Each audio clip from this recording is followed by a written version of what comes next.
राष्ट्रवादी काँग्रेसचे अध्यक्ष आणि राज्याचे उपमुख्यमंत्री अजित पवार यांच्या अपघाती निधनानंतर त्यांचा राजकीय वारसा पुढे कोण सांभाळणार याकडे संपूर्ण राज्याचं लक्ष लागलं होतं। त्यानंतर अखेर काल खासदार सुनेत्रा पवार यांच्या नावावर शिक्कामोर्तब झाला असून आज त्या राज्याच्या पहिल्या महिला उपमुख्यमंत्री म्हणून शपथ घेणार आहेत। अजित पवारांसोबत लग्न झाल्यानंतर सामाजिक कार्यातून सुरू झालेला त्यांचा प्रवास अनेकांसाठी प्रेरणादायी ठरत आहे। सुनेत्रा पवार यांचा जन्म 18 ऑक्टोबर 1963 रोजी धाराशिव या ठिकाणी झाला।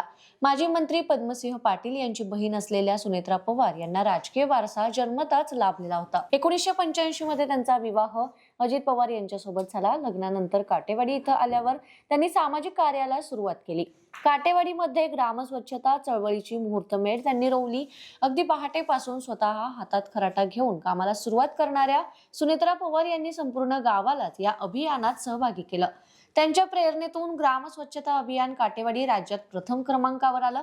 या कार्याची दखल घेत देश विदेशातून अभ्यासकांनी काटेवाडीला भेट दिली होती। याच कामामुळे सुनेत्रा पवार यांना सार्क देशांच्या साकोसान परिषदेत 6 राष्ट्रप्रमुखांसमोर भाषण करण्याची संधी मिळाली आणि त्यांच्या सामाजिक कार्याला सुरुवात झाली।